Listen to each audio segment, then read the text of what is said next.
Hi friends, welcome back. இன்னைக்கு வீடியோவில் நம்ம ஹோம்மேட் விப்பிங் க்ரீம் எப்படி பண்ணுறதுன்னு தான் பார்க்க போகிறோம். வெறும் 2 இன்க்ரீடியன்ட்ஸ் வச்சு இந்த க்ரீமை நான் ரெடி பண்ணியிருக்கேன். இப்போ எப்படி பண்ணுறதுன்னு பார்க்கலாம்.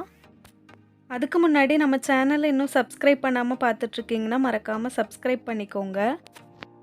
இப்போ ஒரு ட்ரையான பவுல் எடுத்திருக்கேன். பவுலில் தண்ணி எதுவுமே இருக்கக்கூடாது. அதில் 100 கிராம் அளவுக்கு வனஸ்பதி டால்டா எடுத்திருக்கேன். இதை ஒரு விஸ்க் வச்சு நல்லா லூஸ் பண்ணிக்கலாம். உங்ககிட்ட விஸ்க் இல்லைன்னா நீங்கள் ஸ்பூன் கூட யூஸ் பண்ணிக்கலாம்.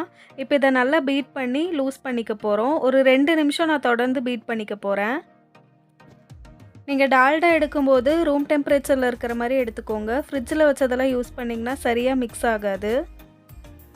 இந்த டால்டா நல்லா லூஸ் ஆகி நல்லா ஸ்மூத்தாக வரணும். அது வரைக்கும் நான் பீட் பண்ணிக்கிறேன்.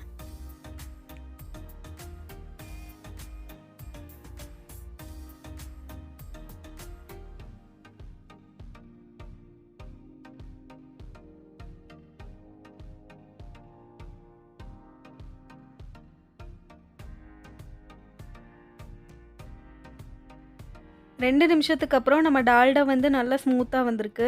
இதில் 50 கிராம் அளவுக்கு நான் பவுடர் சுகர் சேர்த்துக்கிறேன். உங்களுக்கு எந்த அளவுக்கு சுகர் வேணுமோ அந்த அளவுக்கு சுகர் பவுடர் சேர்த்துக்கலாம். சுகர் கொஞ்சம் அதிகமாக வேணும்னா எக்ஸ்ட்ராவாக சேர்த்துக்கோங்க. இப்போ நான் இதை ஜலிச்சு சேர்த்துக்கிறேன். ஏன்னா சுகர் பவுடரில் நிறைய கட்டிகள் இருக்கும். அப்போ க்ரீம் நல்லா ஸ்மூத்தாக வராது. அதனால் ஜலிச்சு சேர்த்துக்கிறேன். நீங்கள் பவுடர் சுகருக்கு பதிலாக ஐசிங் சுகர் கூட சேர்த்துக்கலாம். இப்போ சுகர் பவுடர் சேர்த்ததுக்கப்புறம் நான் மிக்ஸ் பண்ணிக்கிறேன். சுகர் பவுடர் சேர்த்த உடனே கொஞ்சம் கட்டியான மாதிரி இருக்கும். நல்லா மிக்ஸ் பண்ணிட்டோம்னா சரியாயிடும். பவுடர் சுகர் சேர்த்துட்டு நான் 1 நிமிஷம் நல்லா பீட் பண்ணிக்கிறேன்.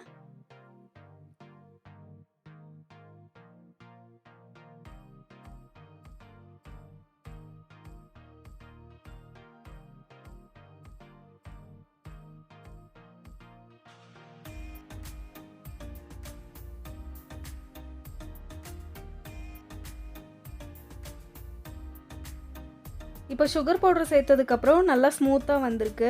இதில் ஒரு அரை டீஸ்பூன் அளவுக்கு நான் வெண்ணிலா எசன்ஸ் சேர்த்துக்க போகிறேன். உங்களுக்கு சாக்லேட் க்ரீம் வேணும் அப்படின்னா இந்த ஸ்டேஜில் 1 டீஸ்பூன் அளவுக்கு கொக்கோ பவுடர் கூட சேர்த்து மிக்ஸ் பண்ணிக்கலாம். அவ்வளோதான், நம்மளோட க்ரீம் ரெடி ஆகிடுச்சு. இப்போ 1/2 kg கேக்குக்கெலாம் க்ரீம் ரெடி பண்ணணும் அப்படின்னா நான் எடுத்திருக்க அமௌண்ட்லேருந்து டபுள் த அமௌண்ட் எடுத்து ரெடி பண்ணிக்கோங்க. இந்த க்ரீமை ஃப்ரிட்ஜில் வைக்கிற மாதிரி இருந்தால் நீங்கள் ஐசிங் பண்ணுறதுக்கு ஒரு அரை மணி நேரத்துக்கு முன்னாடி எடுத்து வெளியே வச்சிட்டிங்கன்னா சரியாக இருக்கும்.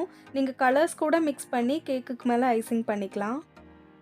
இப்போ நான் ரெடி பண்ண க்ரீமை ஒரு பைப்பிங் பேக்கில் போட்டுக்கிறேன். 100 N1 நாசில் போட்டிருக்கேன். நீங்கள் எந்த நாசில் வேணால் போட்டுக்கலாம். இப்போ இதுக்குள்ளே நான் க்ரீம் ஃபில் பண்ணிக்கிறேன்.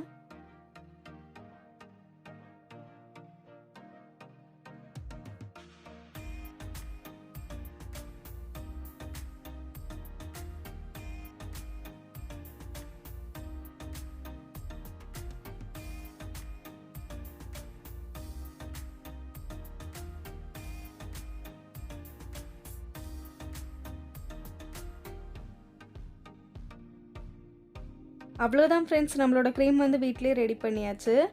நம்ம சேனலை இன்னும் சப்ஸ்கிரைப் பண்ணாமல் புதுசாக பார்த்துட்ருக்கீங்கன்னா மறக்காமல் சப்ஸ்கிரைப் பண்ணிக்கோங்க. அப்படியே பக்கத்தில் இருக்க பெல் ஐக்கானை ப்ரெஸ் பண்ணிக்கோங்க. அப்போ தான் நான் எப்போ வீடியோஸ் போட்டாலும் நீங்கள் மிஸ் பண்ணாமல் பார்க்க முடியும். அடுத்து இன்னொரு சூப்பரான டேஸ்டியான கேக் ரெசிபியோடு உங்களை பார்க்குறேன்.